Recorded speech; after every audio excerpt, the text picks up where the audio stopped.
Sailor Moon Episode 5, A Girl from the Future. It's been 3 weeks since the last Dark Kingdom attack, and with evil seemingly vanquished, life for Usagi and the other Sailor Scouts is returning to normal. The skies are clear and peaceful, and the cherry blossoms are in full bloom. So of course, it's perfect timing for another freak natural disaster. Usagi is lounging around with Luna and Artemis after school when suddenly a meteor shower begins. Though there's something unusual about these falling stars. They're all pink. Then out of the corner of her eye, Usagi sees one of the meteors land in the nearby park. Curiosity piqued, she decides to go check it out. Meanwhile, the object that just crash landed in the park is revealed to be a little pink-haired girl who quickly gets up on her feet and demands everyone in the area hand over the legendary silver crystal. Everybody's confused by her strange request, and nobody knows what the silver crystal is. But when a couple of dudes try to grab her, she retaliates by blasting them with a powerful energy wave. This catches Usagi's attention, and she steps out of the shadows to ask what's going on. The pink-haired girl notices Usagi and immediately runs over to hug her leg, begging her to give her the silver crystal. Usagi is deeply creeped out by this sudden display of affection, especially because she has no idea where this girl came from or why she wants the silver crystal. To make matters worse, the girl then reaches up and hugs Usagi's face, making her even more uncomfortable. Just then, Mamoru shows up. And though he doesn't know what's going on either, he picks the girl up and comforts her, which makes Usagi green with jealousy. The girl then asks Mamoru if he has the silver crystal, and he responds by asking her if she is okay. He offers to take her home, and after some convincing, she agrees. At first, Usagi is really angry at Mamoru for accepting the girl so readily, especially after seeing how she was acting towards him. But when she sees how nice Mamoru is being to the child, her anger subsides, and she finds herself wanting to help too. As they walk together, the girl explains that her name is Chibiusa, and she came here from the future. Apparently, the world as they know it will end in 3 days unless they can find the legendary silver crystal. Chibiusa is looking for its current guardian, who she believes is the reincarnated Sailor Moon. She knows that Sailor Moon will sacrifice herself to protect the silver crystal, so she came back in time to prevent that from happening. Mamoru and Usagi are both still confused, but Usagi is starting to feel a connection with Chibiusa, so she invites her to stay at her house until they can figure things out, and before long, Chibiusa is calling Usagi's house home. Usagi's mom is shocked to see a strange child suddenly move in with them, but she lets it slide. After all, Usagi has been taking care of Chibiusa since she was a baby. And besides, Usagi's dad will be back from his business trip soon, and he'll sort everything out. Luna and Artemis are very suspicious of Chibiusa and keep trying to get to the bottom of who she really is. But Chibiusa keeps playing innocent. She does let slip, however, that she has a way of knowing things before they happen, which kind of freaks Luna out.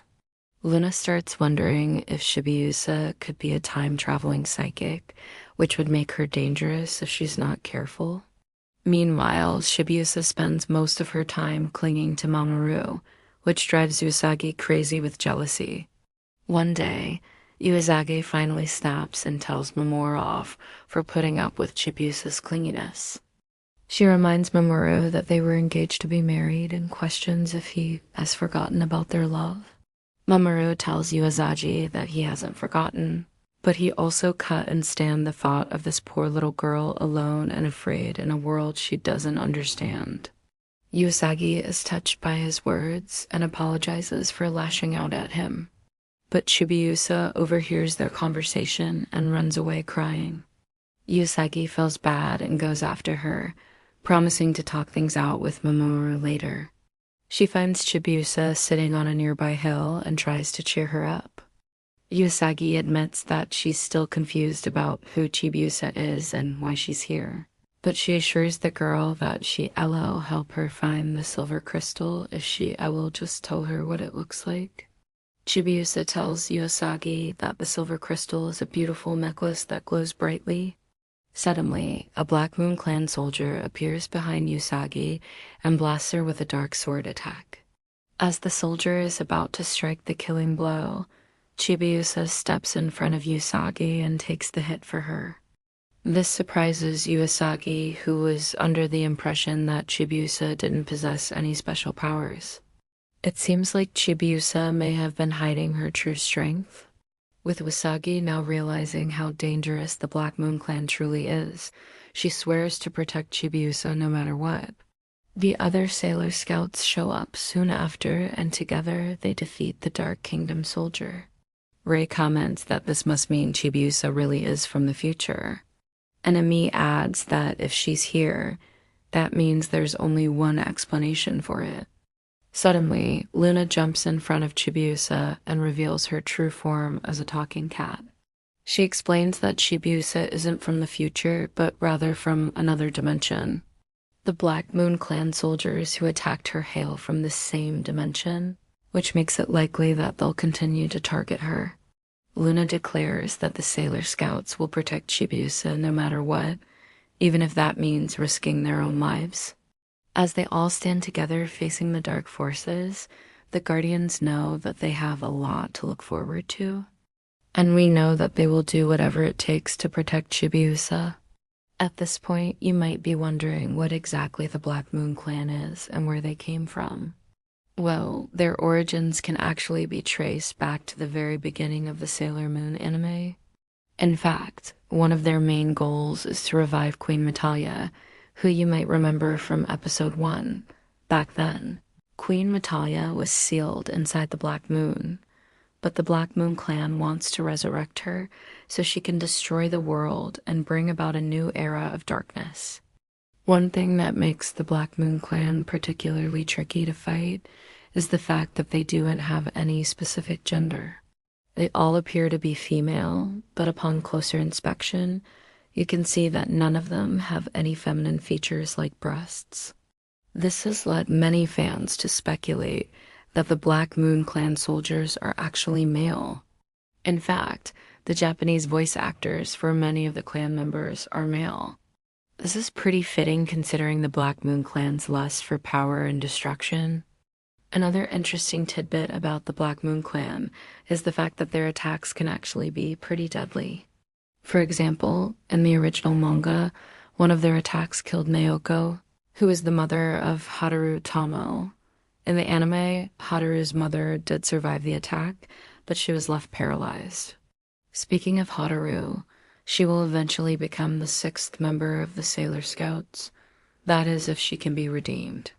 In the anime, Haru is born with immense power and becomes a vessel for the evil spirit Sapphire Crystal.